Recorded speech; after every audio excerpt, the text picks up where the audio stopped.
FBI Los Angeles field office. Now, the key thing is when you're dealing with a task force, these dudes specialize in certain things. They have more tools, they have more funding to be able to really come down on people.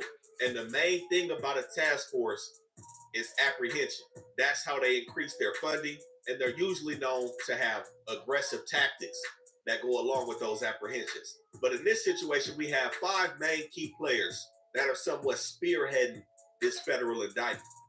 Of course, we got Eugene Henley, Big U, who also goes by the name of Unc.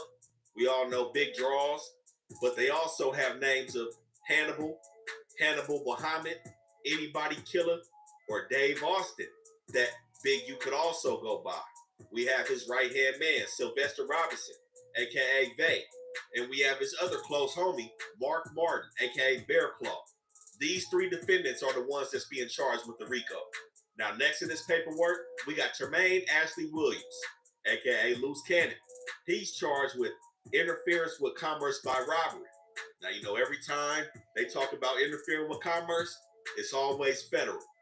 Then we got Armani Aflahe, aka Monty. Y'all may know her as Trap Kitchen Monty. She's down on this indictment for transportation of an individual in interstate commerce with the intent that the individual engages in prostitution. We're going to break all this down.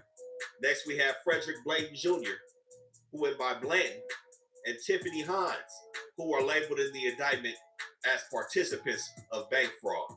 Now, Zaire Mitchell, Brick Baby, he's also in this situation. He was caught on wiretap. We're going to talk about what he was saying on there. But he's actually in some separate paperwork on this indictment. But we're going to speak on this case too.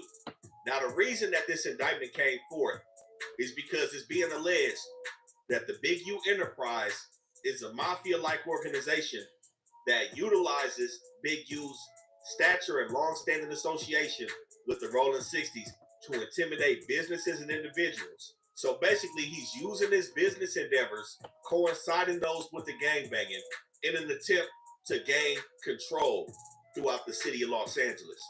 And the crimes that they allege he committed, along with his co-conspirators, to ensure that that control was actually gained, was murder, robbery, extortion, interstate transportation for prostitution, wire fraud, and bank fraud. Now, investigators allege that this whole scheme really formed in about 2008. Again, Big U got out of prison in 2004, and this is when he established all of these businesses that are being labeled criminal organizations in this indictment. But it's really said that federal investigators really put him on their radar in February 2021. And when I mean him, I mean Big U Enterprise and its associates. And those associates, of course, being from Rolling 60s, but the 6-0s were said to have been under a federal investigation since the year prior, August 2020. So everything has been in the works for about 4 or 5 years with this situation. Now, one of the first ways that they say he tried to exert control was with the popular phrase that he also used in a podcast of his, checking in. So it said that professional athletes, musicians, and anybody else looking to conduct legitimate or illicit criminal activity in LA was required to check in properly with Big U if they wanted to make sure they was protected. And it was said that he used his reputation to instill fear with acts of violence and intimidation to make sure people comply with this check-in rule. In a documentary film, he went on to say, and I quote, "You can choose not to check in, but it's going to be a problem. If you choose not to check in, you suffer the consequences." And in separate statements, he went on to say that example of one of those consequences is what transpired with Quando Rondo and his people. Video from the scene appears to show Quando Rondo distraught while first responders move the body. He said they didn't check in properly, and we all know the dudes from Chicago laid his cousin to rest over there by the Beverly Center. Now, he alluded to the fact that he could have changed that situation if Quando Rondo had did what he was supposed to do, especially claiming to be a member from 6-0. Now, like I said, there's hours of wiretaps of communications between all the defendants in this case. And since the inception of this investigation, more than 50 people have been physically interviewed by the folks and agreed to voluntarily provide information in regards to different situations surrounding Big U. So this takes us forward a little bit to 2022, where the FBI interviewed a cooperating witness labeled a CW1. He's the one who provided all the information about this whole check-in process and made them privy to how Big U is shaking people down when they come to town. This confidential witness also broke down how Big U Enterprises was the money-making gang inside of the Rolling 60s. Now, just to give some brief details on who this confidential witness is, this individual has convictions for possession for sales of narcotics in 2003 and in 2009, as well as shooting into an inhabited dwelling in 2003.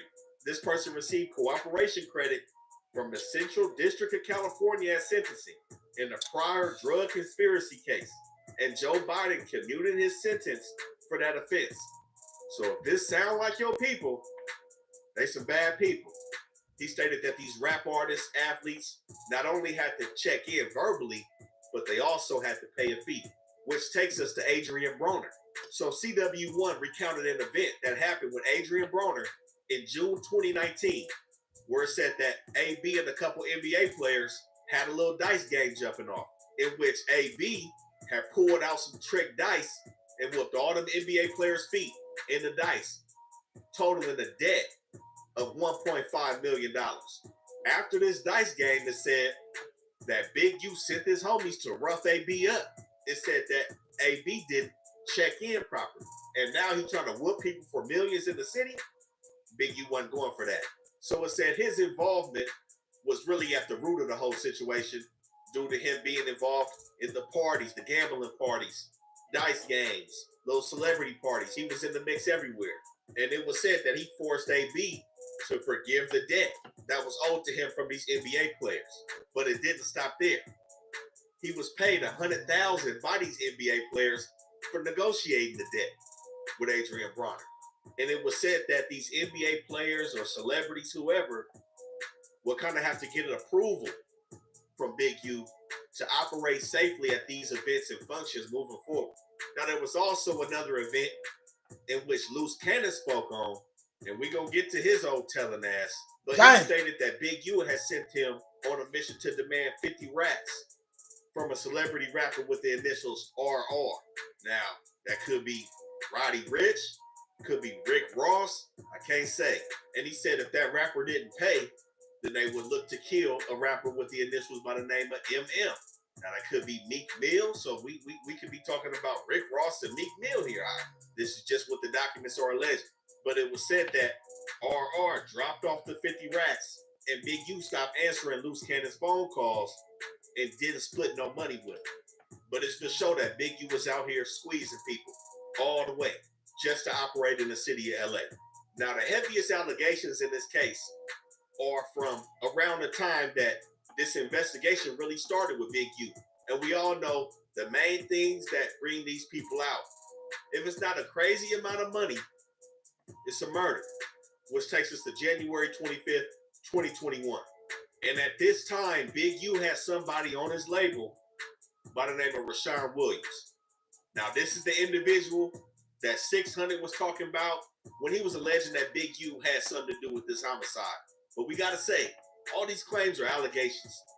These are the initial charging documents and the probable cause affidavit.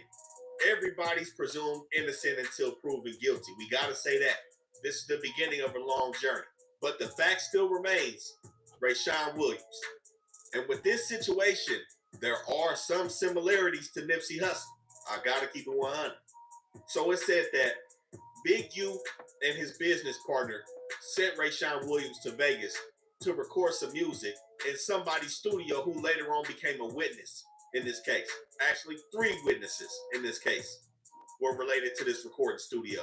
The security guard, the owner, and someone who acted as maybe a technician up at the studio. But nonetheless, Rashawn Williams is scheduled for the stu time, and he's supposed to record a song a day. It said that he's playing with the studio time and ends up recording a diss song aimed at Big U. Now, as we know, this is the same situation, somewhat, that happened with Nipsey Hussle, the diss record. What did Big U do with Nipsey Hussle? He pulled up, looking to administer that DP. Well, I ain't no rapper. I'm a scrapper. So we end up having to come talk about that. Pull up the homies, and them admit it's wrong, but still there's some consequences to your wrong. I came to pick him up that morning so he could get his discipline. He pulls up on Rayshawn Williams all the way in Las Vegas with his co-conspirator, Sylvester Robinson. Now, when they got there, this is the first time that the witness or the security guard at this establishment had seen Big U. And we all know Big U is a distinct character, so there's no way he's going to forget seeing Big U at the studio. Now, again, what led up to this visit at the studio was the disc record that was recorded 5 days prior on January 20th, 2021. In that record, Rayshawn Williams rapped about somebody who had the money, which the feds alleged a reference to Big U. And Rayshawn Williams also rapping about being shot in the face for thinking shit funny with a .38 revolver because it leaves no trace. Now, it's not known if Big U heard this diss record before or during his interaction at the studio with Rayshawn Williams, but something made him pull up.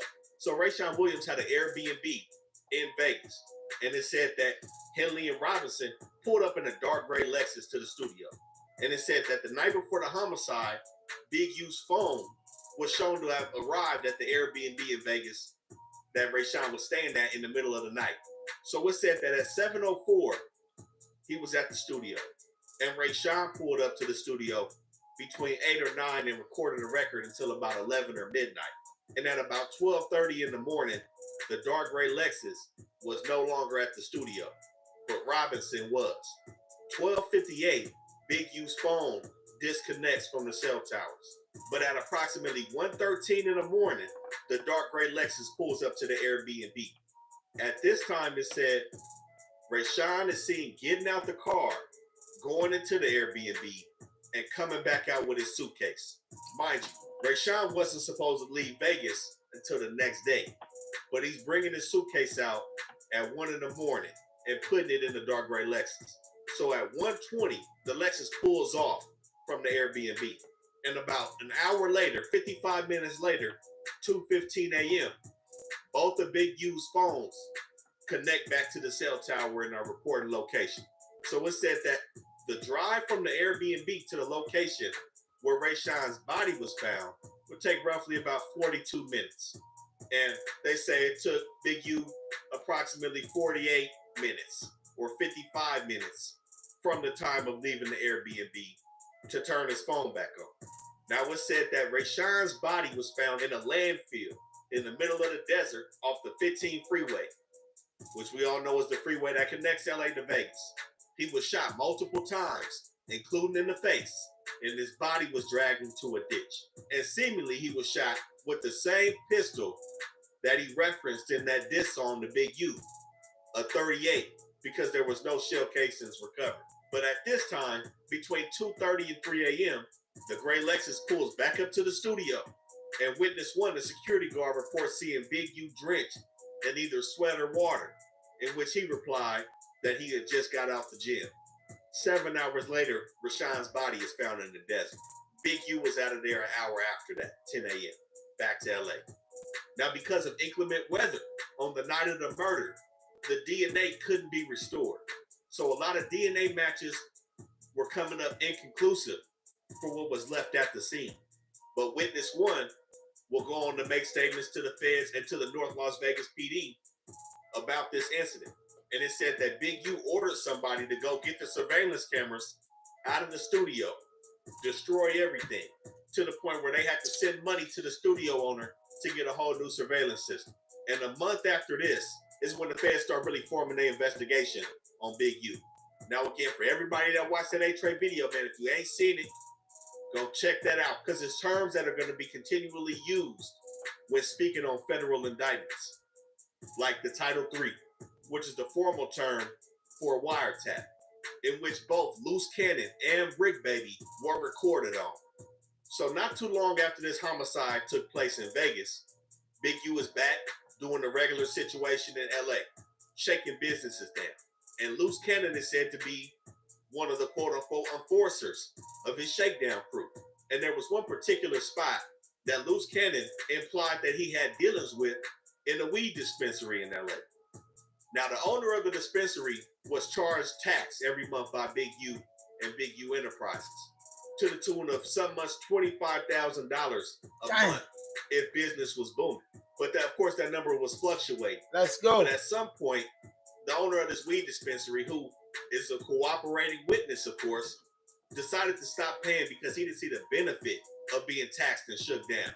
So Big U sends Loose Cannon and some other dudes to rob him and put that pressure on him to make sure he's paying. And at this point, once Loose and all these dudes brought the work back to Big U, he also called the owner of the weed dispensary to come to the house as well, in which he gave him his items back, but put his tax on it to make sure he was getting his money.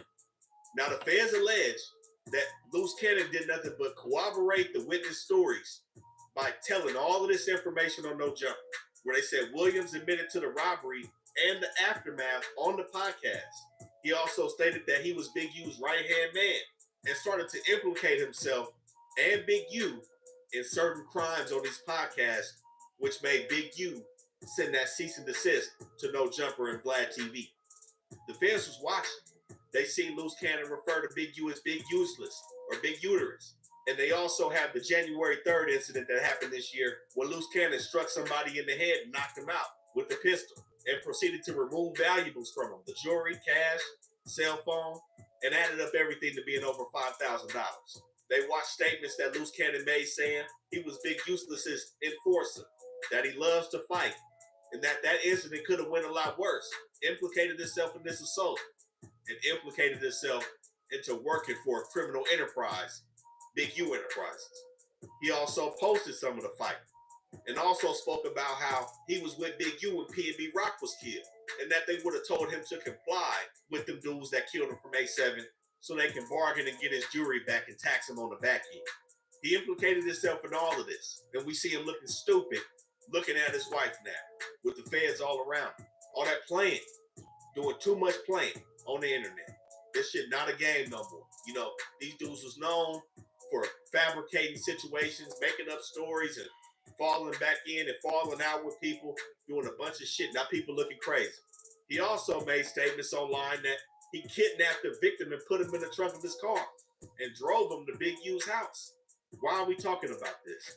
You say y'all was trying to kidnap him. No, that's cap. So explain that story. Wait, so how did you even come in contact with him? And I think supposedly there was a Big U portion of it. Yeah. So basically, the security is LA niggas. I noticed from that. rolling 60s. So, nigga, if you gonna protect somebody or whatever, you gonna pick that issue. You just getting paid $500 a day, just to make sure he good, but nigga, you gonna lose your life. This is what ended up Loose Cannon on the indictment. Now it seemed that he didn't even need a wiretap. He do it for the camera. BRICC Baby, on the other hand, they initiated that Title III, man, and he was on there talking about a robbery.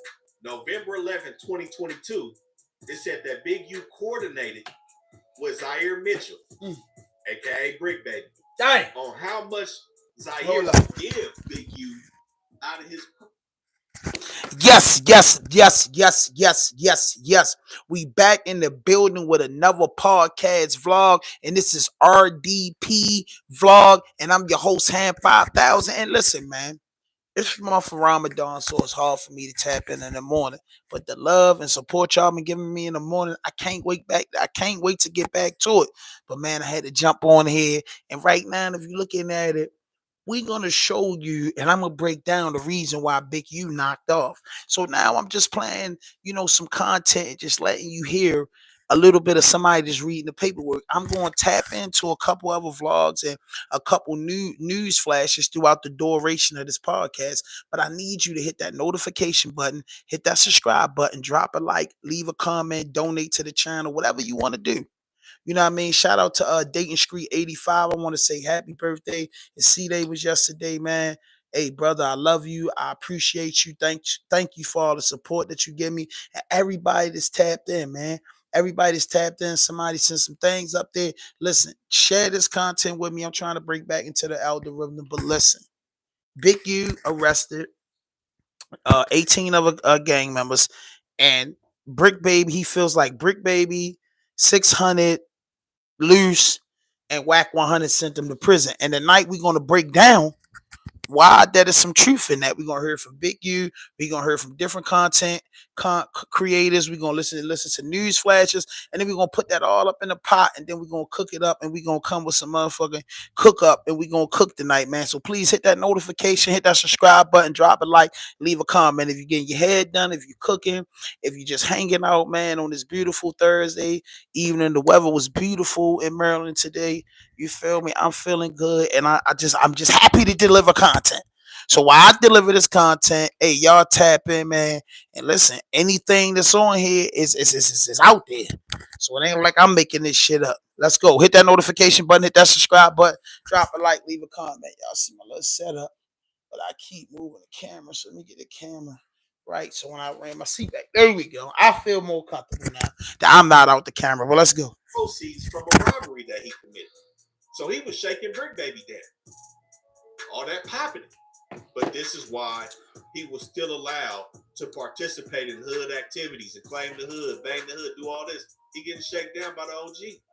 So all them dudes, Don Bonelli, everybody that was calling him out, come to the hood, that shit didn't matter because he was paying his dues. As you should. I mean, that's what everybody does. That's what the G homies is looking for, especially from these young niggas. Anybody's going to get on here and debate that, you ain't never seen it, man. That's crazy. This is what happens, especially to the younger generation, man. We seen what happened to Sucker Free over in Lennox. We seen what happened to Money Sign Sway. Y'all go make sure y'all check our Nipsey video out. Kevin McIntosh put a copyright strike on us. Kev Mack made us take it down. He did that. Told on us on YouTube, trying to protect the situation. We broke this situation down in 2021. Look what happened to Nipsey. Go see what was said in there. But it was said that BRICC Baby robbed somebody, and Big U was counting out the money and said it was only 2-3 racks. BRICC said it was supposed to be between 5 and 7. But this little situation right here got him wrapped up in a federal indictment on the wiretap and paying the OG homie, furthering the criminal enterprise, is what they say. So just like we spoke on in that Jefe A-Track Gangsta federal case, where they had controlled buys with confidential sources and witnesses, same goes here. Instead of buys, they had controlled extortion payments. So the people that Big U was shaking down, the FBI was giving them money to make sure it gets into Big U's hands as a documented payment for his extortion methods. November 19, 2021. Again, not even a year after that murder. The FBI provided $500 in cash for the meeting, and Victim 1 paid that money to him. January 20th, 2022. The FBI provided $1,000 in cash that Victim 1 paid to Robinson for him. February 17, 2022, the FBI provided another $1,000 in cash that Victim 1 paid to Robinson on camera for him. In one of the meetings, Victim 1 paid Henley out of his own money, but it was documented and given to the feds on camera. And in this instance, Henley said they bumped it down to $1,500. They was taxing him a little bit more at that time in July of 2022. But there was numerous controlled extortion payments. And there was also an incident where he extorted some club promoters in Deja Vu, where at his birthday he said that he wanted to have some entertainers. T.I. and Wiz Khalifa was supposed to pull up. He said he wanted 33% of what the bar made for the night. So after that, he calls one of the promoters and basically is like, look, y'all put my face on this flyer. It's all over the city. My wife is tripping. I need 30 racks. Club promoter like, man, maybe 20, because 30 is the pot. So I'll give you 20, I'll take 10. Big U said no, 30. Wiz Khalifa T.I. didn't end up pulling up. Some witnesses seen him shake the club promoter in the back for that 30 racks. And on top of that, he still asked for 33% of the bar. And of course, these demands were followed by threats. He said he'll tear the whole shit up if the demands aren't met. He said it had 5,000 6-0s in the club to tear it down. Bring me my money. So he was doing a lot of strong arming in the city. Now, somebody else that everybody is surprised to see in this indictment, including myself. We follow each other on Instagram. This has been a big name in the city for years now. Trap Kitchen Money.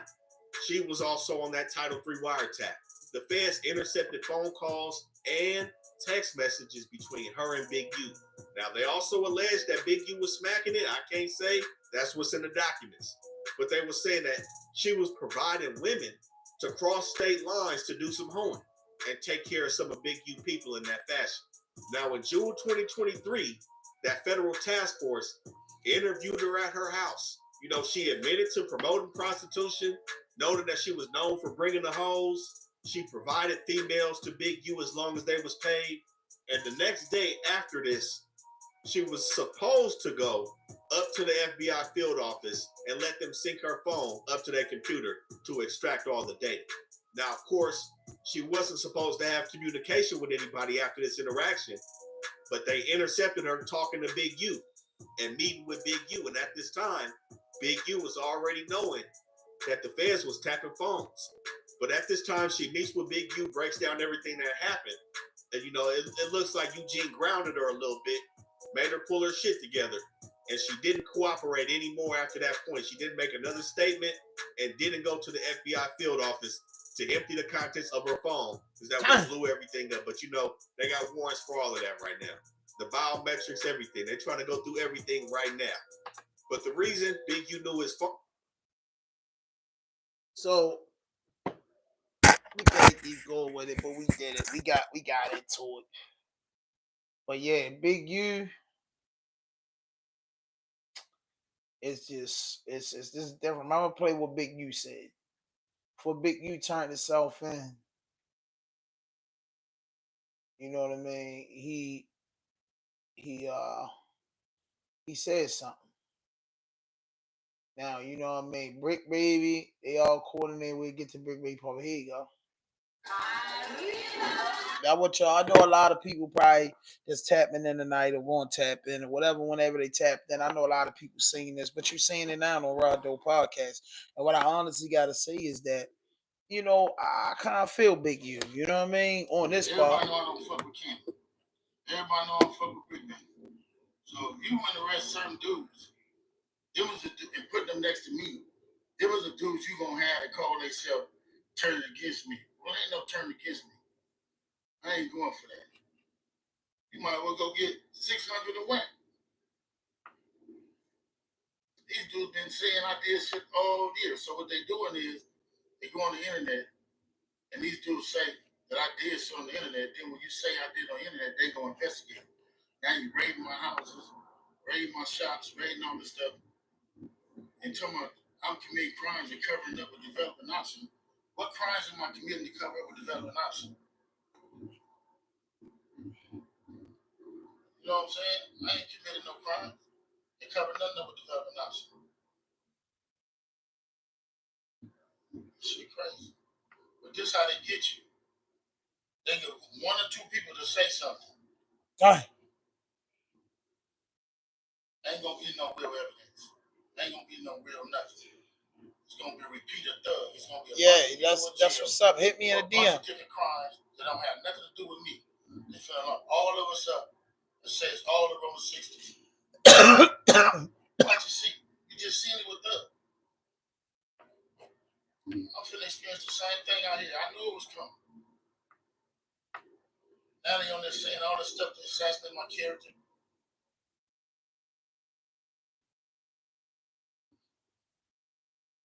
All right, man, just pray for me. And again,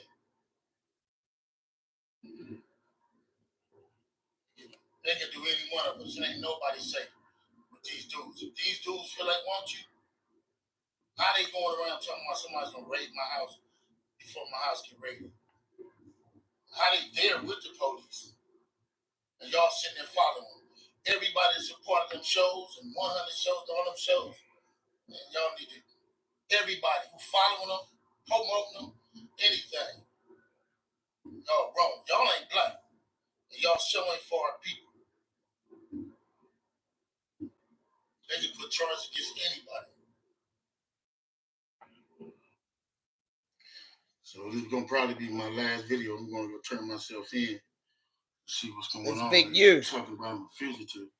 So they just raided all my houses. 600 was actually with the police when they raided my house. He's actually got video and footage of it. so y'all know what y'all dealing with. And I just want to say this to y'all. When they raided my houses and my property, it was asking about Wack, Loose Cannon, 600, and this internet stuff. All of y'all filed. All y'all who be sending shit around the internet. All y'all who be promoting and listening to what these niggas saying. Dang. All y'all giving these likes and dislikes. All y'all supporting this. All y'all guilty of this fuck shit. If you had something against a black man, you should handle it with a black man in the streets. Wack said 100 times he was gonna take my contracts. He working with the FBI. The FBI went to the city 3 days in a row and told the city they didn't want nobody to give me no more money. They went to all the different celebrities and told all the different celebrities, don't give me no money, don't help me, don't do nothing for me. They're going around scaring and intimidating everybody. But y'all sitting it around getting people in trouble. Like y'all don't understand what the FBI do to black men who try to help their community. I ain't been nothing but a help to our community. But I guess it is what it is. This is the price of being black and trying to help somebody, trying to help your community and do what you can. You're just guilty because somebody else don't like you and they go on the internet and do what the fuck they want to and y'all gonna promote it. It's crazy. But I'm going to go turn myself in though. Because I ain't did nothing. The fact is, man, they done went to my house, kicked my houses in, bust my doors down, bust my windows. They calling my son at his football practice, threatening him. You know what I mean? These dudes tagging him. What kind of shit is this? But y'all gonna be rolling with these dudes. Now that's the last thing to say. Wack said he's gonna destroy developing option, right? So who gonna replace developing option? Which one of you fuck niggas in the 60s gonna call yourself coming in? Because whoever try to come in, y'all the ones that's working with Wack. Believe that. So remove me to get me out the way for somebody else to come in who gonna cooperate. That's what the play is. That's what the whole play is. I'm out. I'm gonna send y'all videos to put up all of them until they lock me up. Damn, Big U. Damn, Big U hurt, yo. Big U hurt, bro. Big U say them niggas put them together, bro, and then Wack ways in. You get what I'm saying? Listen up, man. I want y'all to really listen to this and really get a grip of what's going on, bro. Cause I really just had to play these clips before I start building. When I start cooking, I'm gonna really start cooking. But this shit is sad, bro. This shit is sad. This shit is horrible, bro. You feel me? This shit is sad. This shit is horrible, bro. Like this, you know what I mean? I'm not saying that. I'm gonna make this clear in this live. I'm not saying Big U ain't, you know what I'm saying, got nothing going on, because obviously the paperwork, the affidavits, what the original, charging document is out there. So a lot of shit that they got Big U on, I'm not telling you that Big U hands is squeaky clean. But I am going to agree with on the tip that what Big U said is correct. Big U was got on the internet blabbing off at his mouth in a few interviews where he said some shit that he shouldn't have said. But also, Wack100 has been Wack100 has been saying what he's saying. 600 been saying what he's saying. BRICC Baby just in the mix, and goddamn Loose Cannon was saying what he was saying. So all these individuals are saying what they saying, and this shit is recorded. One thing for sure, and two things for certain. What they saying is they didn't need a wiretap. They didn't need a wiretap for certain individuals on this indictment because they were telling all the shit. They were telling all the shit. They were telling all the shit, bro. They were telling all the shit, bro. You know what I mean? They were telling shit that's never supposed to be talked about. So, and through wiretaps and through everybody working, they got 50 witnesses on this RICO. 50 people trying to put Big U and the rest of them guys behind jail. It's 18 other co-defendants. How many people going to cooperate? How many people going to go to court next week and try to get home monitor and come out? Loose Cannon, he thirsty for the internet. Got that BRICC Baby thirsty for the internet. Like, this shit is different. You get what I'm saying? It's different. It's serious, and it's a wake up because we seen Casanova go down, we seen Pooh Shiesty go down, we seen Little Dirt and them go down, we seen Bobby Smurder go down, we seen goddamn Shorty Red go down, we seen Gucci go down, we seen Big Meech go down, but just most recently we seen Diddy go down, we seen Dirt go down, we see Thug and them go down. It's like this shit is happening. Casanova and them went down. It's like niggas is getting caught up in this shit. You get what I'm saying? Niggas is getting caught up in this shit, and this shit carries a long time in jail if you don't cooperate. And Big U is at the top of the food chain. It gets no higher than him. So, you know, in a few of these dudes that you can look on indictment, not no young whippersnappers. You get what I'm saying? So, hey, we're gonna listen to it play out. Hit that notification button, hit that subscribe button, drop a like. That was if you were injured in a car accident and it was someone else's fault, this is what it is, bro. Listen to me. You didn't hear him telling you what type of organization that was? Y'all didn't hear what they said?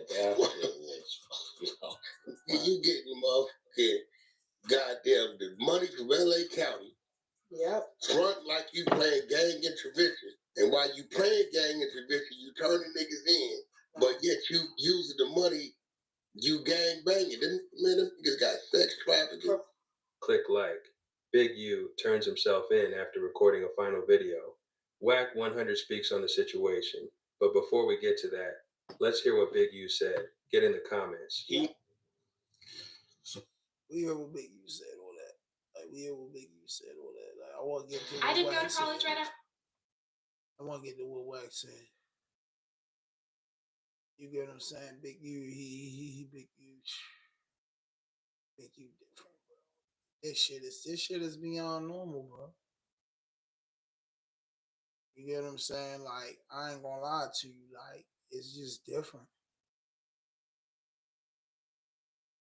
No, they said they have them in a separate area, the one without calls. No, they said they have them in a separate area, the one without calls. Hey man, I guess welcome back to the No Jumper Show. This is the second intro. Yeah. You know, we got Cliff in the building, man. We got Lush. You're a true representation of Little Rock, Arkansas right now. It's a representation of The 90s. Yeah,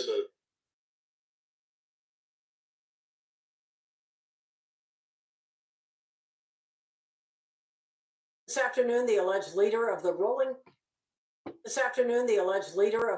60s Crips gang made his first appearance in federal court. In fact, we just got this sketch in from the courtroom. The judge ordered Eugene Henley Jr. to remain in federal custody at least until his detention hearing, which is now scheduled for March 31st. Henley turned himself in to federal agents yesterday. Investigators are also looking into his charity and how he used donations and grant money. NBC4's Alex Rozier joins us live with reaction. You will see for the first time only on 4. Alex. Colin, Eugene Henley Jr.'s charity received millions of dollars in grant money from the city's GRID program. That's the Gang Reduction and Youth Development Program. But the feds say his charity was a front for his criminal enterprise. And today we're hearing reaction from other grant recipients who reacted to this news. Eugene Henley Jr., known as Big U, is well known in the community. This season 2 of Checking In. On his podcast seen here on YouTube, he's been joined by celebrities like Nick Cannon. I grew up in the church. And Snoop Dogg. The big homie. Yes, sir. But Big U's also known for his nonprofit, Developing Options, that works to reduce gang violence. They do tremendous work with youth, particularly around sports and gang intervention. Dr. Robert Sacedo runs Community Build, another organization that works on gang reduction, and he knows Big U. Your experience with Big U has been positive. Oh, absolutely positive. And that's why he was stunned to learn of his arrest. The feds say Big U ran a criminal enterprise that committed a series of racketeering crimes, including extortion, human trafficking, fraud, and the 2021 murder of an aspiring rapper. I was shocked to hear, but we're always shocked when we hear the initial news. And that's why I always tell people, hey, let's not rush to judgment. The feds also said Henley Jr.'s charity was a front for his criminal enterprise. Mr. Henley is accused of embezzling donations. made by celebrities, professional athletes. Court papers said Developing Options has received millions in grant money from the City of LA's Gang Reduction and Youth Prevention Program, known as GRID.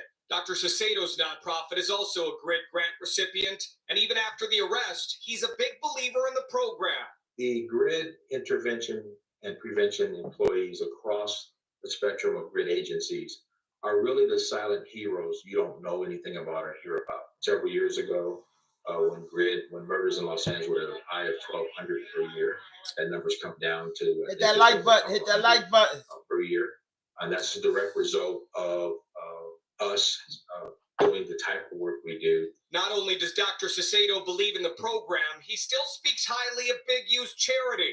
I am aware of the great work that they've done in their section of town. But Developing Options leader is now in custody, facing the possibility of decades behind bars. We just need to let the process take its place and see where it lands. Yeah. And as we mentioned, Henley appeared in federal court this afternoon and will remain in federal custody until at least his detention hearing scheduled for the end of the month. If convicted of these racketeering charges, he faces the possibility of 20 years in prison. Reporting live, I'm Alex Rozier, NBC4 News. All right, So he just saying, I mean, Attention, Supermarket. they not saying he facing life in prison. You know what I mean? They're not even saying he facing life in prison. They start sour. Real shit. A well-known hip-hop executive has turned himself into federal authorities overnight. He's accused of running a dangerous criminal enterprise. His name, Eugene Henley Jr., also known as Big U. He helped launch the career of Nipsey Hussle. Well, he's now been charged with extortion, human trafficking, fraud, and murder. National correspondent Jerika Duncan is here with the latest. Jerika, he seems to have a lot going on. Good morning. Definitely a lot going on. Good morning to you, Gail. During this investigation, federal officials say they received or recovered 49 weapons, 5 pounds of methamphetamines, 10,000 fentanyl pills, and large amounts of cash. Prosecutors allege Henley ran an enterprise like a mob boss and defrauded companies, the government, and even celebrities in the process. I'm going to go turn myself in to see what's going on. They talking about I'm a fugitive. Music executive Eugene Henley, or Big U, taking to Instagram moments before turning himself in and just hours after federal authorities declared him a fugitive Wednesday. They just raided all my houses. Mr. Henley operated Big U Enterprises, a mafia-like organization. Investigators claim Henley painted himself as a hip-hop legend and a Los Angeles community activist, but is actually, according to authorities, the leader of a South LA gang who ran an alleged criminal enterprise. If I was to describe Big U's role in rap, he would definitely be the Godfather. The facts alleged in the complaint is one of a murderer, a thief, a liar, and a cheat, and the criminals that enabled him. More than a dozen others that prosecutors say are tied to the criminal case are also in custody. According to the affidavit, Henley is charged with violating the Racketeering, Influenced, and Corrupt Organizations Act. Prosecutors allege his organization, Big U Enterprises, was linked with the murder of an aspiring rapper working under Henley's label in 2021. They claim Henley shot and killed the rapper in Las Vegas after the rapper recorded a diss track about Henley. Officials say Henley then dumped his body in a ditch. Officials also claim Henley used his nonprofit organization, Developing Options, which purported to help at-risk youth, to dupe taxpayers, the County of Los Angeles, and NBA players. He allegedly embezzled hundreds of thousands of dollars worth of donations and grants by transferring money into his personal bank account. Y'all don't understand what the FBI do to black men who try to help their community. Henley served 13 years in prison after trying to rob an undercover sheriff's deputy of cocaine back in 1991. He has not yet entered a plea deal to the current charges, but could potentially face life in prison if convicted. We did reach out to his attorney and still are waiting for a response. Also in that video, though, guys, he said a lot of the stuff you hear is straight trash. So he will get a chance to defend what he is calling allegations that do not match him. A lot of people think that he did a lot of good in the community, but clearly there's a lot to uncover, and we'll find out more. And multiple things can be true at the same time. Drika, thank you very much. Appreciate it. So Big U, and Wack 100 had a problem for a long time. And Big U is, if you don't know who Big U is, Big U is California Crip, rolling 60 Crips. He's 58 years old. So, being 58 years old, he's a damn Crip for about 40 years. You know what I mean? In the gang world, people don't live that long. You know what I mean? In the gang world, people don't live that long. He's 58 years old. The process of being a Crip, the California politics are, dirty. We all know, I'm from Baltimore. If you're not familiar with Baltimore is a town in Maryland, not too far from the White House. Population about 700,000. Maybe about 650,000, close 700,000 in Baltimore. We got different cultures out here. It's different. Big U's from the big city of dreams, California. Big U did time in jail. Big U's a well-known gang member. Before we know him to be executive, before we knew his name, he was putting in work. He's a huge guy. He's a big guy. He's from the 60s. He has respect. He made a nonprofit organization where he was, doing things in his community. That's typical, that's respectful, and that's a law. That's a law. He was doing what he was supposed to do. But in the process of this, the way that he earned outside of the nonprofit organization, let me cook. The way he earned outside of the nonprofit organization is a little different because he's a gang member. And it's tons of gangs in the world. You get what I'm saying? It's real people. There's gang members, and it's just the feds, the city, and people label certain organization as gangs. But the Crips is a well-known international gang that was created in the 60s. You know what I mean? That still exists and got huger in the late the 2000s, 25, and beyond. Is something that's not going to die. California is a place that's known for extortion. We heard the stories about artists going out there in California. Things are happening, and let me cook, y'all. Let me cook. Let me get to my point. But in the process of this, me being all the way from Baltimore, and just into journalism, into hip-hop, just into the culture, you heard certain names from LA, gang members from New York, gang members from Texas, gang members from Little Rock, gang members from goddamn North Carolina. You know what I'm saying? You heard names, rappers display this. So Big U, he's a huge name. One of the biggest names that he's connected to is Nipsey Hussle, alongside of multiple deals he does. I want to say that, as far as when it comes to Big U and his service to humanity for the kids and for the community, I believe that's done genuinely out of love. I do. I believe that's done genuinely out of love for the culture, for the streets, for the trap, for the back block, for the gang. You get what I'm saying? Giving back to the community, making sure the women and children and older people are safe. That's just what you're supposed to do. But he's also a known gang leader. It's probably no rank you could get with the 60s is where you at. You was at the top of the food chain. With that being said, you is old fashioned, and he stands on that crip law. So however he been earning and the way he been earning for years, that's just the way he gonna earn. In the process of him earning things and doing certain things, that's an underground lifestyle. That's not supposed to be spoke about. That's not supposed to be, it is what it is. Street things get handled in the streets. When you from the streets and you living by that code, and you with the shits, you have no court, police, FBI option. Once you sign up, you don't have the option. So anything that happens to you, you have to handle it the way that you supposed to handle it. The same way civilians handle it, that pay their taxes and do law abiding things like myself.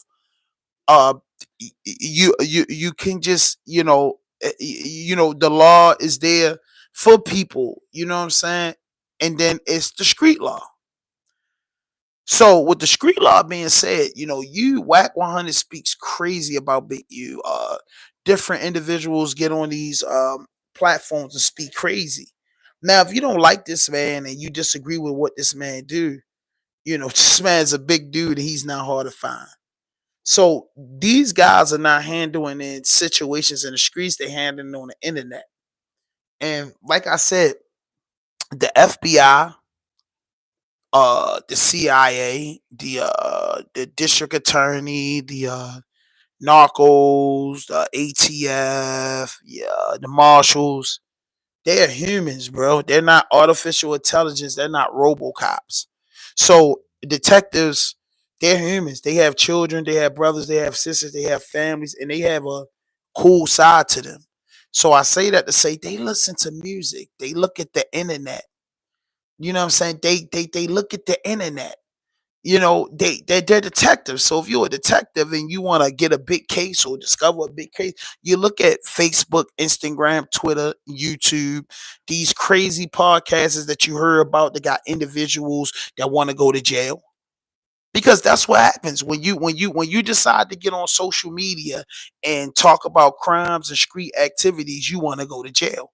So well, you have pimps, you got macs, you got prostitutes, you got scammers, you got liars, you got the LGBT community, you got everybody that watches the internet. And you don't think amongst those millions of people that watches the internet, none of them are law enforcement? None of them are not trying to move up in the ranks. So if you on the internet showing too much money, the robbers coming for your ass. If you on the internet that's showing too much work, hustlers coming trying to do a deal. If you on the internet showing ass, niggas is coming in your DM trying to fuck. So whatever you put on the internet, in the universe, whatever the way you want to politic about it, it's people out here that embrace that. You understand what I'm saying? Anything you put in the internet, is people out here that embrace that. It's people out here that's looking to gain. Is I'm a journalist. I'm an unorthodox journalist that taught myself how to do this shit. So I'm always surfing the internet, watching podcasts, looking for the latest news to advance with. You know, to be the first person that log on YouTube in the morning, at night, or upload something super cool to try to get that thing.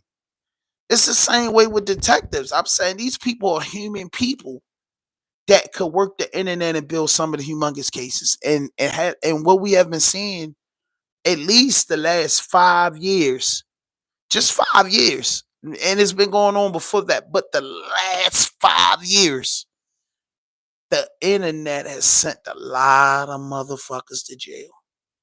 The internet sent a lot of motherfuckers to jail. And these rappers that you thought was getting away with all this shit, these indictments are slowly but surely cooking. Wack 100,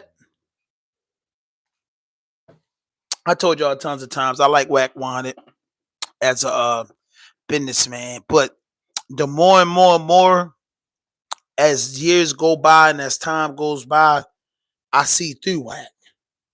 The shit that you were saying that Wack in them into, I believe you because watching No Jumper and just listen to Wack, he's always he's in everything but a man's own. Loose Cannon was just as loose as it can possibly get. You get what I'm saying? I don't think Loose Cannon is the worst individual in the world. Looking at him on the internet, he be talking some real shit, but then he start going left. Like freedom ain't an option. He start going left. And BRICC baby, the drugs be fucking with Shorty, so he go out the meat rack. And then 600. Well, all that being said, and all that being understood, those individuals saying and doing things on the internet that can lead to a federal indictment. They always had something negative to say or some bullshit to say about Big U. And I'm not saying that Big U not adding fuel to the fire, but one thing that I could say about Big U, he wasn't addressing certain things on the internet. And Big U's a pretty big guy, and I don't think that he's hard to find. But these individuals, got themselves caught up, for that little bit of fame, for those million views, for those subscribers, for whatever, the world is coming to, that they're taking everything in the world and putting it on TV. It's basically, how to kill a man, how to go to jail, how to get your coffin, how to get yourself put in a wheelchair, how to get hooked on drugs. You know what I mean? Every people pay attention to so much of the wrong shit on the internet, that the wrong shit has the biggest buzz. And that biggest buzz come with the FBI, local authorities, the sheriff, the ATF, the marshals. You know what I mean? Homeland Security, because people be getting on the internet, going off the meat racket. And when you go off the meat racket, they not only damaging themselves, they're damaging other individuals. So I agree 100%. Over the years on the internet, everybody know that Big U and Wack are not the husband and wife thing. You know what I'm saying? So it's bad, man. It's terrible, man. So that's what I'm saying about it. So these individuals ran their mouth so much on the internet. The indictment is out. Big U allegedly is accused of a lot of shit. Some of the shit, I'm be honest with you, I believe. Some of the shit I don't believe. But you know how the people can be. But like I said, you not 100%, off the hook. But Big U got a point. A lot of them boys help them people with their investigation to destroy Big U. You get what I'm saying? And then and how I go in the world, no one man should have all that power. And when you got that power, some people abuse it. And I think Big U was abusing the power, despite all the good things that he did. When he go to court, he's not in court for the good thing, the good things that he did. He's in court for the bad things that he did, and that's the way they're gonna sentence him, and that's the way they're gonna judge him. Big U, 58 years old, bro. And this internet game and this entertainment game it's become more than money. The fame has become more valuable than money. More people are famous because of Facebook, Instagram, Twitter, YouTube, TikTok, Reddit, whatever your cup of tea. They're more famous than they got money. You know what I'm saying? People got their priorities fucked up, but they famous as fuck on the internet. That hit different. You know what I mean? That hit different. I'm not gonna lie to you. That hit different. That's just the realest shit ever. Let's go. Like, here we go, man. We gotta get to my man Trump. What Trump talking about? In the history of the North Atlantic Treaty Organization, or NATO, when is the only time the alliance invoked Article 5? Article 5 says an attack on one member nation is an attack against the entire alliance. The answer? One day after the 9/11 attacks. Despite decades of cooperation fueled by NATO, a report from NBC News finds that President Trump is considering something that's never been considered before, ending the United States' history of having a 4-star general oversee NATO military operations. This prompted the Republican chairs of the House and Senate Armed Services Committees to put out a statement calling on the Trump administration not to make any strategic decisions like this unilaterally. I want to bring in senior national security correspondent Charlie Daggett, who joins us from the Pentagon.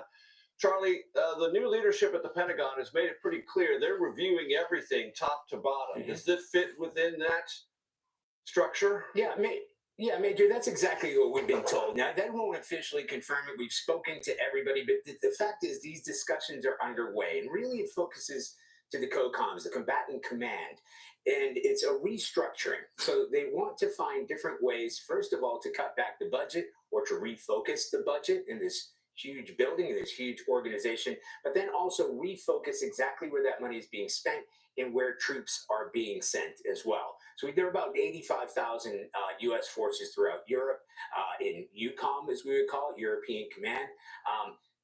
They would be responsible under that sort of SACEUR, the Supreme Allied Commander of Europe, as you said, traditionally held by an American 4-star general, would be under that command. But we also have CENTCOM, at least 40,000 people around the Middle East area. So they're taking a close look at that. So in terms of, we ask those questions, you say, yes, of course, there is going to be a reshuffle. We're talking about a refocusing.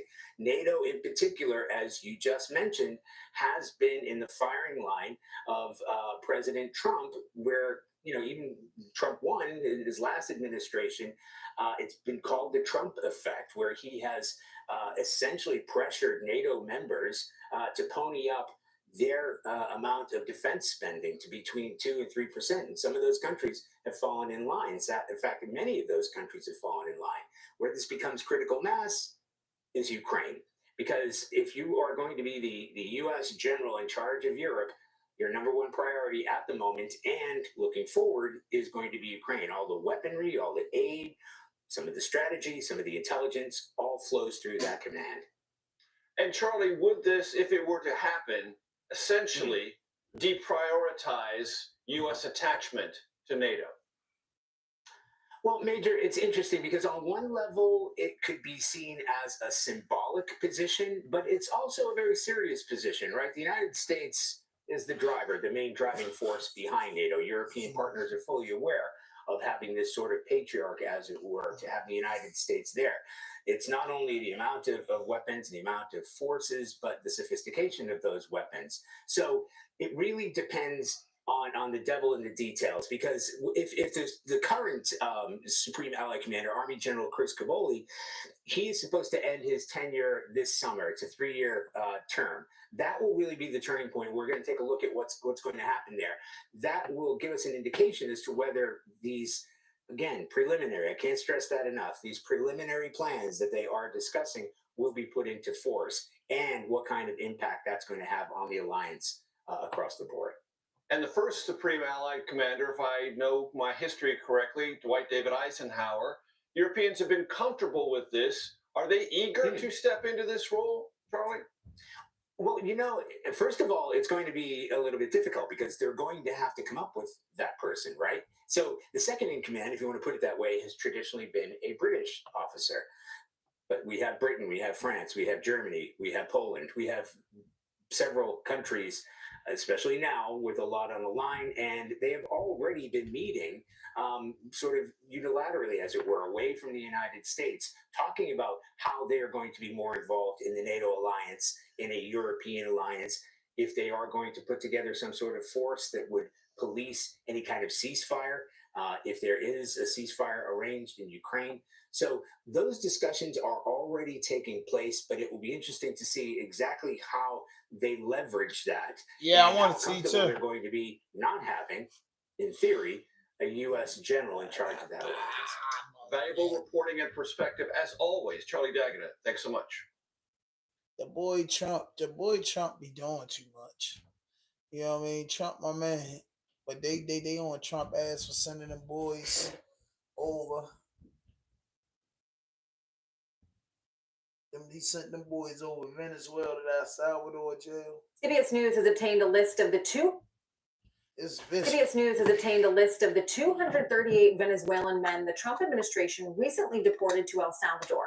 Now, the administration has said it carefully vetted each of the individuals to verify they are connected to a notorious Venezuelan gang, although relatives of some of the deportees have disputed that. Now, President Trump invoked a centuries-old wartime law called the Alien Enemies Act to deport 137 of the men. The administration says the other 101 were deported under regular immigration procedures. 23 Salvadorian men were also deported for alleged ties to a different gang, MS-13. A federal judge had asked the Justice Department to provide more details on the deportation flights by noon Thursday. The DOJ did submit a court filing after the deadline, but the judge says much of the information that filing was already known and called it, quote, woefully insufficient. CBS News immigration and politics reporter Camilo Montoya Galvez joins us now. You've been all over this, so let's start with what we're learning about some of these men who've been deported to El Salvador. Just to level set, Kelly, the Trump administration has provided very few details about the deportation flights to El Salvador over the weekend, including to the public and including to the federal judge that is now overseeing the legality of these deportations that were justified under a wartime authority that you just cited back from 1798. Yeah, you've actually provided more information than they have. Well, what we have provided now to the public is the entire list of names of everyone from Venezuela who was deported to El Salvador and who is now imprisoned in a maximum security prison there that was set up by that government in that Central American country as part of a larger crackdown on gangs and crime. We are still investigating every individual case, but this is what we know. We know that the administration is saying that some of these deportees have criminal records in the U.S., but many do not. Many are migrants who are in the country illegally or were in the country illegally and were deported because of those civil immigration violations. But everyone who is from Venezuela is being accused by the administration of being part of Tren de Aragua, that notorious transnational gang. But we are hearing a lot of conflicting information on that front as well from lawyers and relatives of those who were deported, who say that their loved ones are innocent, that they are not part of gangs, and that the only reason that they were identified as gang members is because they're Venezuelan, they're young, they're men, and many of them have tattoos. Yeah, of course, just to the follow up administration on- disputes that. Just to follow up on something that you just said, you're in the process of investigating. Some of the folks, have you found that were deported do have criminal records? Yes, that is correct. Okay. Yeah, and we have verified that. Okay. Yes, yes. All right. No, it's important context. I mean, the administration says it was confident that everyone deported to El Salvador is affiliated with the gang. That's right. How would they have? What methods would they have used to verify that? According to one court declaration, ICE uses a variety of techniques to identify suspected members of gangs, including Tren de Aragua. That could be social media, tattoos, yes, but it could also be crimes that are related to gang activity or interviews with former or current gang members and also victims of the alleged gang members. So the law enforcement techniques are comprehensive and wide, according to ICE. But again, many of the families say that their relatives have a clean criminal record and that the only reason they were identified as potential gang members is because of tattoos, or in some cases, what they would call mere speculation. Yeah, I mean, there's so many differing reports and conflicting right. stories. It is going to take a long time to verify all And of what that. I should underscore is that the administration under this wartime authority actually did not require to convict or charge that person criminally to send them to El Salvador. They only had to identify that person as a Venezuelan national who was in the country illegally, who was 14 or older, and who allegedly was part of a gang. So no criminal conviction or even immigration proceeding was required for that deportation under this wartime authority that now the judge has scaled back. So the judge has set a new deadline for the Yes. government to submit a sworn declaration that would invoke the state's secret privilege. Yes. So what's that and what's the path forward Well, here? the judge in federal district court in Washington, D.C., overseeing this case is clearly not happy with the Justice Department and the details or the lack thereof that they have provided in this case. He believes that the administration ignored his oral directive to turn back planes over the weekend when he issued that oral directive during a hearing, and he wants more information on that front. And he also wants a cabinet-level official to sign a sworn declaration as to whether or not they will actually invoke those state secrets privilege. Yes. Right. So we'll see what the Justice Department actually says and whether or not they actually invoke the state secret privilege. But we'll find out soon enough, I guess. And I know you will be on it as this Yeah. case develops. Milan Montoya Gomez, thank you so much Thanks, for your Kelly. time. Dang. One thing about Donald Trump, bro, he not playing with them illegal immigrants. And when y'all get off of this, y'all gotta go on there and look up El Salvador, that prison, that super prison that they built out El Salvador. You'll cry for your people, boy. Some of them boys' mothers not even gonna be able to sleep at night. How they got that place, bro? They don't even feed them boys right. They make them boys put their head down, bro. Like, bro, if you from Venezuela, well, Venezuela is, caught up in that part. If you from El Salvador, Venezuela, Mexico, boy, they got that super prison, bro. They try to make a deal with Donald Trump and told him send American convicts over there. Hell no, it'd be a war out here, bro. You can't send nobody people overseas, but them boys from out the country. So when you from out the country, they could tend to do anything they want to do with you. I ain't gonna lie. Yo, what up? What up? What up? What up? What up? What up? What up, Dana? Dane? You know what I mean? What up, Dana? What up, Dana? How you doing, man? What's up with you? What's up with you, Dana? Dane?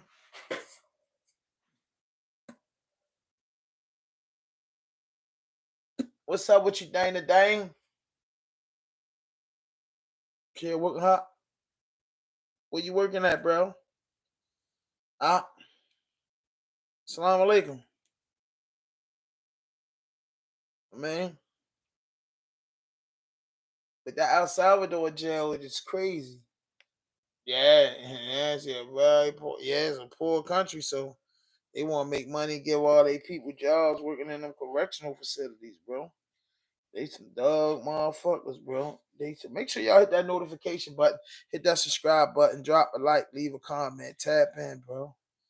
Tap in on the channel, bro. I really appreciate all the love and support. Anybody that tap in with my channel. Shout out to the mod squad, though. Shout out to my moderators. Mod squad in the building. You know what I mean? I like to roll my little stuff up. Hold on my bowl. What's up? What you think? The thing, my guy? Why you had to say stay true? D nice follower, man. You wanted to get some followers? Why you had to say that, man? Why you ain't say what's up, hand man? It's the boy Dana, your Muslim brother. That's why you ain't just greet yourself like that. You know what I mean? That's it. That's all you had to say. I keep this the Muslim brother Dana. What's up, ham? You know what I mean? You know what I mean? You good Muslim brother, man. Good Muslim brother. You know what I mean? I fucks with you. What's up with Uncle Billy, man? Shout out to Uncle Billy, man. My man Dana, man. You know what I mean? Dana and the crew, little Trishan and them, man. Yeah, I'm trying to get that, interview locked in with Nice when he come home for shit show. You get what I'm saying? Trying to lock in with him. I ain't gonna hold you. Definitely trying to lock in with him when he get up out here again. You heard me. For shit show. For shit show. Hold up, y'all. For shit show. Yo, Ty, what's up, man? I know you missed me in the morning, man. I had to put the charger in, y'all. Yeah, I had to put the charger in. Okay, Dana, appreciate the $2, man. That's my brother, man. Assalamu alaikum,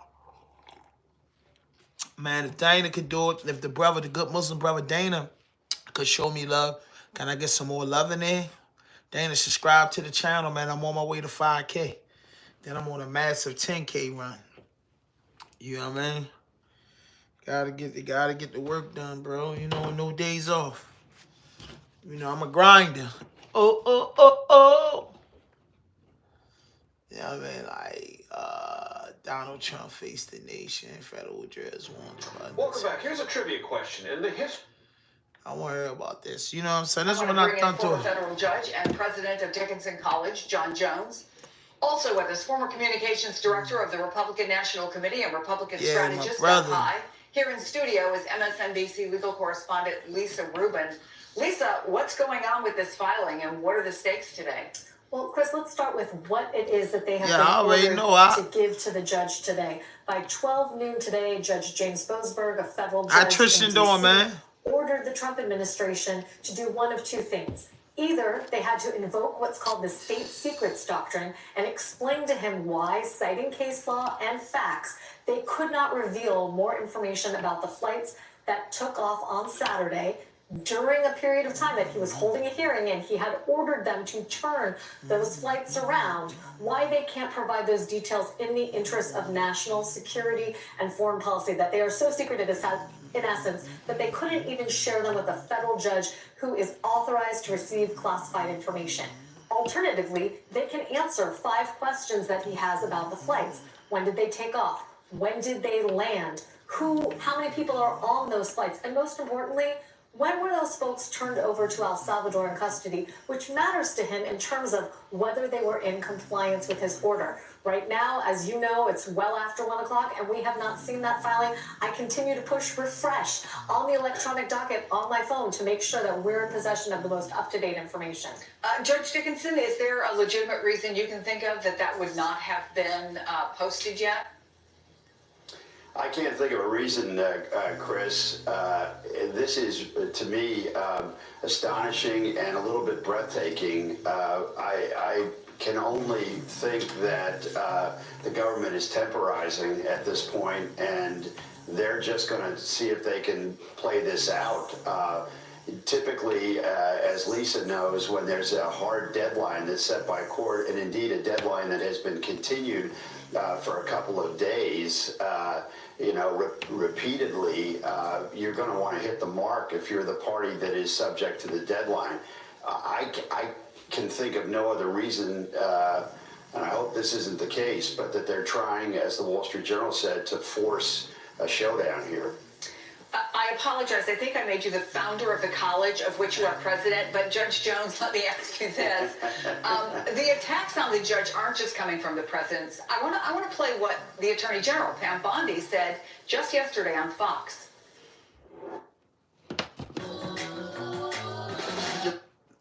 That's wild. That El Salvador shit is crazy, y'all. El Salvador hitting different, bro. It's hitting different, bro. It's hitting different. What else we got? That big U shit day. It's different, bro. It's different. It's different. Kanye said something about Jay-Z too, bro. Like, Kanye West went crazy. Arrested 5 years later. Yellow B's arrested for road 3, man. What the fuck? Everybody getting arrested, bro. Like, they saying Sadie Nash with a news report. What? Yellow Beezy. The yellow. Yellow Beezy. I just look, they saying yellow. Yellow Beezy. Yeah, boy. Is Yellow Beezy really arrested? Damn. I want some real news, bro. Yeah. Damn, Willie D-Lie. Damn, Yellow Beezy arrested for Mode 3 murder. Damn. Ah, here we go. Near 4 o'clock, a North Texas-based rapper is in jail this afternoon. 30-year-old Yella Beezy is in the Collin County Jail. His legal name is Marquise DeAndre Conway. We know that he was arrested in Plano, but are waiting to confirm the exact charges. TMZ is reporting that he's facing 3 charges: felony sexual assault, felony abandoned endangered child, and misdemeanor unlawful carrying a weapon. 3 years ago, he was shot 3 times while on the Sam Rayburn Tollway in Louisville. That rapper told a New York radio show that he was on his way home from the nightclub.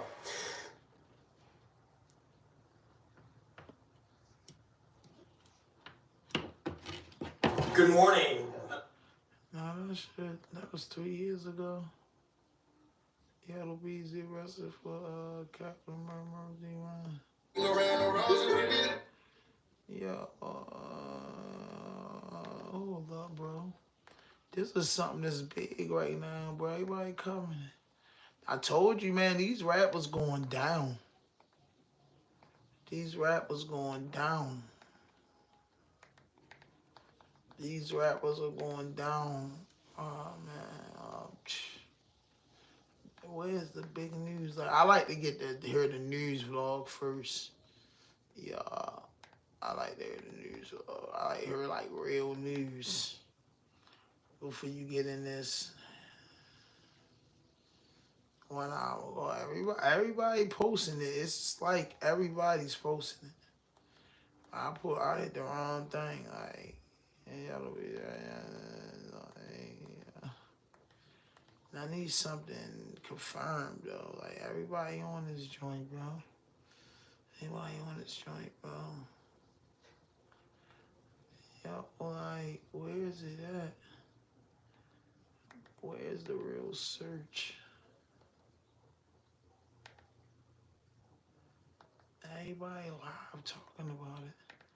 That's what I'm saying. Everybody in this chat who stuck with me from 2021 to 2025. He saw him down. That's like some Yellow Beezy, bro.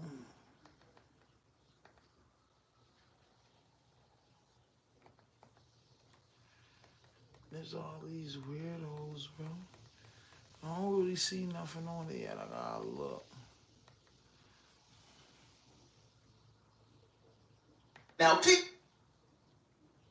peeps, this is crazy AF. Let's go. 2025 is all bad. Now, popular Texas rapper Yella Beezy has been arrested. Better tell Trisha I said what it is. Mode 3. Now, Mo3 was just 28 years old when officers responded to a shooting on Interstate 35 in Dallas. The suspect, described by police as an adult black male, got out of his car and approached Mo3 while he was sitting in a car. Mo3 exited the vehicle and began running south on the freeway while the suspect chased him and fired multiple rounds at him, according to the police. Now, according to new explosive details, BZ is accused of hiring Keywan White to carry out the fatal shooting of Mo3. Now, court documents reveal that Yellow BZ allegedly contacted White to set up the hit, offering him payment in cash to get the job done. Now, Keywan White, who's already been sentenced to 9 years in prison on firearm charges, is now awaiting trial for Mo3's death. The grand jury referral explicitly claims BZ's charges include capital murder with remuneration, essentially accusing him of putting a price tag on Mo3's life. Now, following the news of BZ's arrest, Mo3's mother took to Facebook with an emotional message stating, "Justice for my baby." Now, it's long been known that Mo3 and Yellow BZ had a long-standing beef, and that beef unfortunately ended in bloodshed. Now, man, justice has been Trisha, my little man, for real, man. Tell Trisha to holler at me, man. DM me, man. I miss Trish, yo.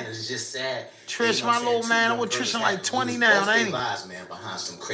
Trisha like Dana. Trisha like what, 19, 17? Big U finally turned himself in, and also some new footage has been unearthed of him extorting more people of color. Y'all check this out. It's gonna probably be my last video. I'm gonna go turn myself in to see what's going on. They talking about my fugitive. Oh, that what you call him, Yellow BZ.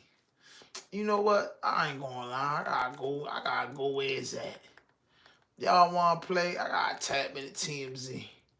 TMZ got it. They gonna say, yeah, what's up with this TMZ? TMZ space Yellow BZ. I can't play no games, bro. Like, this is going to do it better. They gonna have Doug.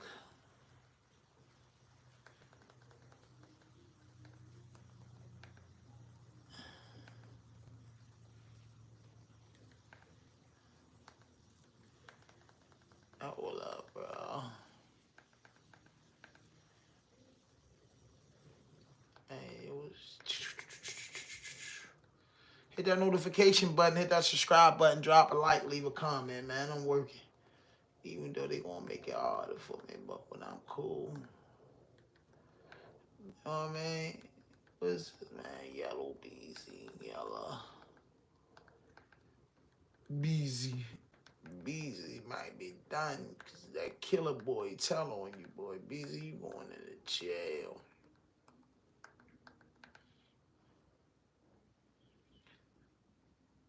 Everybody boss talk. I want to see TMZ, bro. Listen, man. I like to get, you know, my platform is official platform, but I like to get, I ain't gonna lie, some platforms like the boy TMZ, they unmatched, bro. They unmatched. They gets that junk. And they said TMO, they ain't report this yet. TMZ did not report Yellow BZ shit. Yeah, there's no shit in there. This Yellow BZ thing is just new as fuck.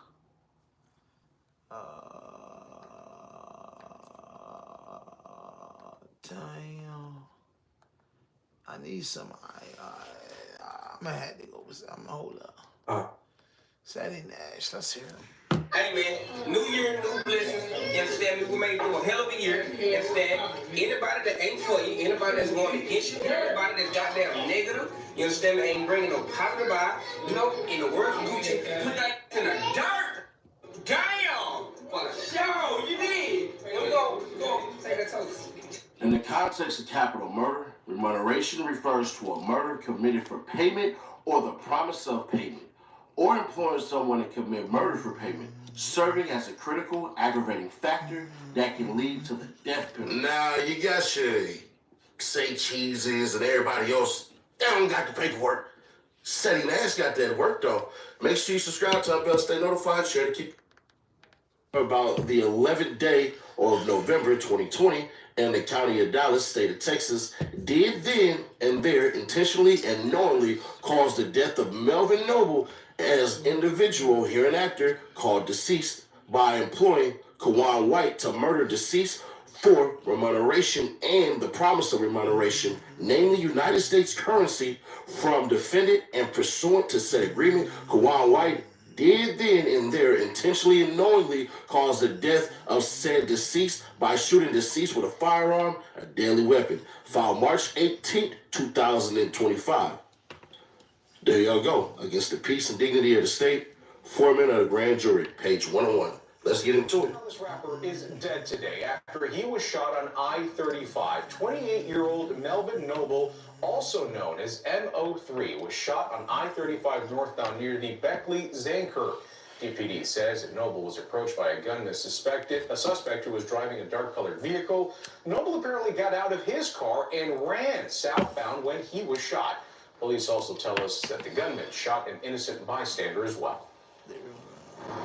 The suspect, who was armed with a firearm, began firing several rounds at the victim, striking him.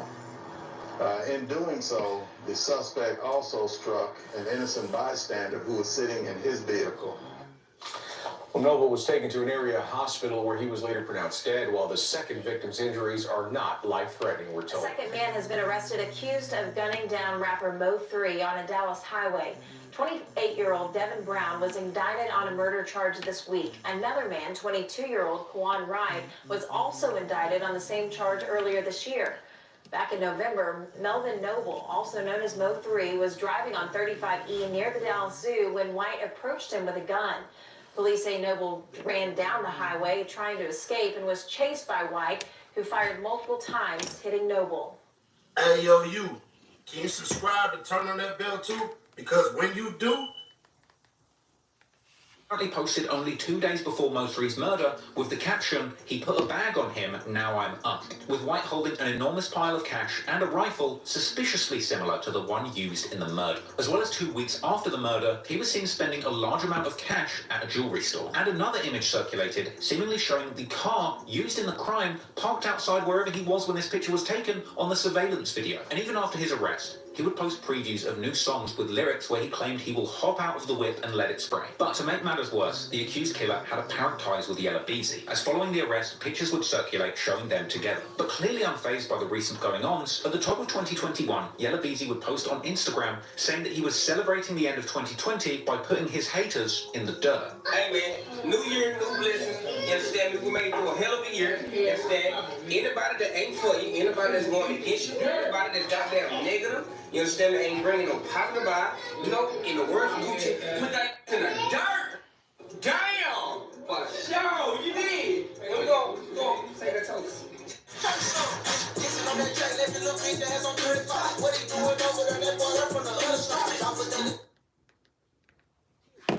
in on the 18th. Then they basically said, all right, you good to go. Go ahead. Boy, 18. Yeah, my little man, 18. Basically, they had the damn seal for him, basically, done on the 18th. But here's what's even crazy. He only stayed in Lancaster. Now in Texas, from how I heard, they say Lancaster. That's how they say it in Dallas from what I heard, you know. Now, that might just be some dummies that I was around, but yeah, bruh. But other than that, man, let's get into it. You got Mo3 Mama, by the way, too. I'm going to put this in there, saying justice for my baby. Now, if you remember, like the 5th of November, they threw a whole entire smoke screen in there, right? Remember when your man Brown got released on Valentine's Day and the whole world was ready to kick that man down the road and kick him all up his butt and be like, man, he telling, he's snitching and all that, which may be true. But Kawan White would have had to participate in that or they got type of communication. Why did it take this long? Who knows? But basically, what they just did, they picked up Yella Beezy an hour and a half ago, and buddy, oh my, he's gone now. So what happened allegedly was, remember, Mo3, braggadocious, pull up, squabble, and everything like that. Well, he would come out and basically get to taunting Yellow Beezy. And we heard all the songs. I like his yellow tape and Berettas and all of this stuff. You know what I'm saying? Mo3 was very disrespectful in how in which he was operating. But at the same token and same time, y'all gotta remember that Yellow Beezy was still playing in the background. Remember, everybody was screaming out their mouth, hey man, say man, wait a minute. And everybody's sitting there like, man, Freddie, you gonna be in trouble. Freddie, you done. Freddie, it's over. Freddie this, Freddie that. And nobody was really paying attention to your man's Yellow Beezy. Now, the story with Mo3 is he was kicking it at a house with a shorty, and shorty's son was somebody's kid, and basically he had on a chain, and Mo3, being as disrespectful as Mo3 is, that's what it was. But let's understand something real quick. This stuff was not no rap stuff. Y'all gotta remember, these cats used to be cool. These cats used to hang out, bruh. It was kind of stupid. But at the same time, this is different because Mo3 came off as a gangster. Mo3 used to antagonize everybody. Mo3 was thugging like that, according to him.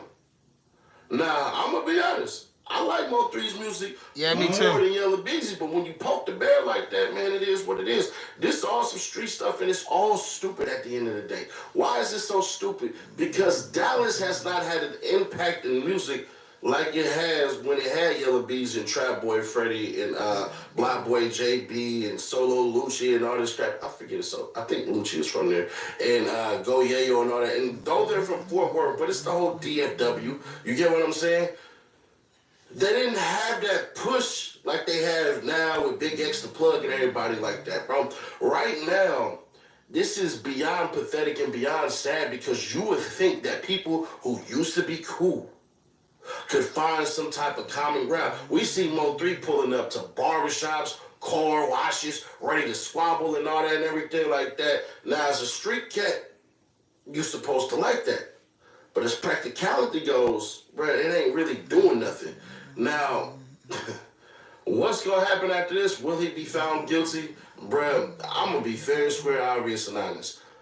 The same stuff I told about Lil Durk stuff, we still got to wait on that. So it is possible that he beats it. It's very possible that, man, he found out or something like that, or it was just one of those things where people just kind of knew, and so you know how some of these stupid cats get, man, let's get you a steak dinner, man. Let's do this, man, let's do that. All of the names are looking cool standing next to people. But at the end of the day, when you come into this rap game, you had to leave the streets alone, bro. The very first video I made on YouTube as far as taking this stuff serious, launching a YouTube career, was that you can't have 1 foot in and 1 foot out. They're watching, and they're not just watching you, they are watching everybody that is around you. That's what it is. Now, some people on the internet will say, oh man, this is connected to Get Money, Lil Ronnie. And it's like, nah, bro, that don't even make sense. Or it's connected to CJ Casino and all that. Nah, bro, that don't even make sense. So speculations and all that stuff out. Y'all seen the paperwork. But it's amazing how all of this crap works. When you had Brown come home, everybody swore that he told. And it's possible that he did. But also, if he did come home and tell and wrapped it all up and everything like that, why are you cats so stupid with how you operate? How do you cats get to the level and to the point that you decide out of your stupid actions that this is what you want it to be? Now, innocent until proven guilty. I don't know what I don't know. We don't know what we don't know, bruh. Somebody could have threw Yellow Beezy's name in there, you know, and it was just enough to say, let's go ahead and arrest him. Let's go ahead and charge him. Let's get him up off the streets. That's that possibility. In case you just tapped in, Yellow Beezy just been booked for Mo3 murder from 3 years ago. And I'm listening to Seti Nash, you know what I mean? People got their ups and downs about Seti. But you know what I'm saying? I listen to him, though. You know what I'm saying? I give all podcasters a shot. I give everybody a shot, bro. I give everybody a shot, bro. I like to listen to different kinds of... limitations on murder. They can get you in 2060. When it comes down to it, when it comes down to a dead body, the blood is going to seep from the ground, and you're going to have to testify. This happened November the 11th, 2020.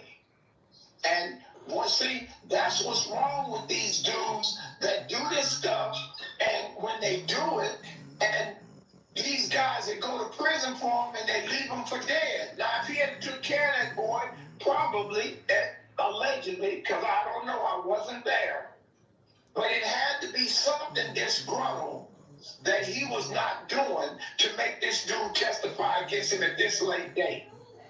Yeah, I waited to report on it because I was like, man, is this real? Because people have been saying they've been trolling this situation for years, right?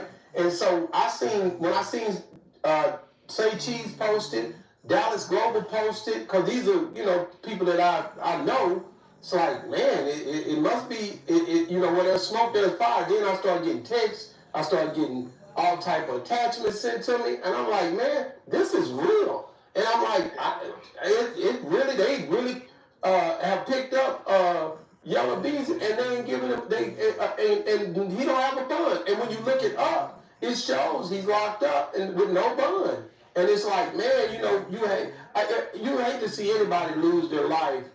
He was shot up on the highway out there, and it's a lot of stuff that went on with that whole situation.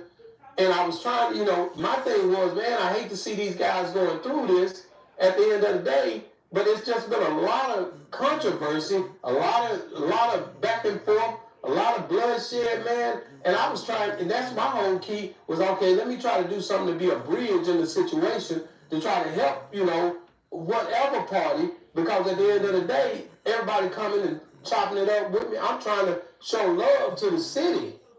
And so then you start seeing this, and OG, let me ask you this, because you're older than me, and you've seen a little bit more than I have. Once there's bloodshed, is there any going back? With a dead body, no, it's not. I mean, once it's in, and you're going to be held accountable for it one way or another. And the disaster of all this spiritually is that we're doing it to each other. And that's the critical part, that everybody can see that but us. And the people that's perpetrating it, that's putting these things in the system and making it available and making these video games where murder is wholesale. It's not shocking for somebody to be dead in the street now. Nobody's even astounded by that. And one time when I was growing up to hear about somebody getting killed was a tragedy. It was such a devastation to the whole community. Now it's just business as usual. It's nothing, no outcry for a 5-year-old baby to be killed and somebody to brag about. I'm glad that they did. This is, or they just talking. We've become so callous to each other that we don't even, equate that. And that's the sad part, So, yeah, we're coming into a situation now where this wholesale murder is, is just predominant, and we only kill us. We don't kill nobody else. Man, and the sad part about it is families are being hurt. Children are being left. Whether you dead or you in prison, it's an effect to where if you get life in prison, you're not going to see your family the same ever again. Right. And if you die, then you definitely ain't no coming back from that. So basically what's happening is a lot of this energy is being channeled, man. And again, I know you trip off when I said, but man, spiritually, as you said, the devil is busy, bro. And everything that he allows to happen is lining up. The dividing and conquering is really living. And I'm like, man, these kids, man, they left without their fathers, man. Either way you look at it. All of these boys, all of these people got kids, bro. Yeah, it's designed like that. It's just like an old gangster saying is, when you kill for revenge, make 2 graves. One for him and one for yourself. And And that's what has happened. Like you said, you commit a crime and go to prison, that's 2 dead bodies. Those are grieving families. Yeah, I can't tell you how, like people ask me for anything I would ever change in my life. I would have changed the grieving of my mother, that she had to tolerate the things that we put her through. And she didn't grow up like that. She went to college, graduated from college, and came to California and raised sons that were just street urchins, and she had to succumb these prisons. You don't know the stuff that you put your family through. You know, my children grew up without a father. My boys, if they had been relying on me, they'd have been sitting down to pee because they watched their mother sit down. I wasn't around. Wow. So you miss so much of your children's life being away, being absent. Man, that's heavy, man. That's heavy.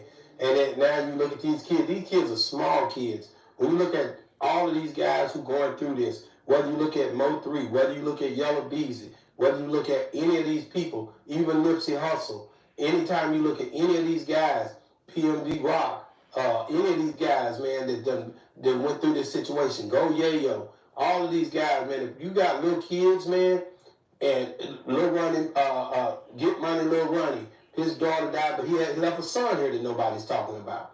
Like, when you look at these, now you've seen the effects of division. This is where the kids now are being left to either be raised by a village, which the villages is so pretty much disintegrated now.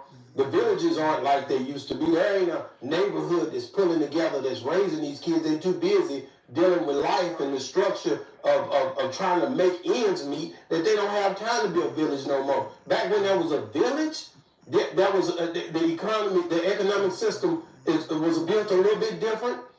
Social media wasn't around, and you could see people, and people went outside. They don't even go outside no more. The kids don't even go outside to even be raised by no village.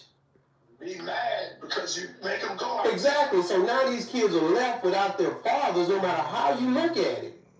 And that's the part that's so horrible. The fathers are being taken out the home, the mothers is being left with hate, and the next thing you know, that child is being raised in a dysfunctional situation.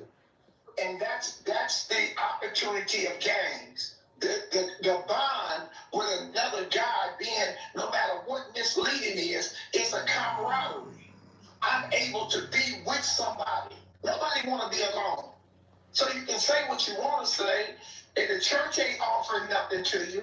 You know, so here these guys are taking to the streets, and white America is making it available with the videos, with the rap.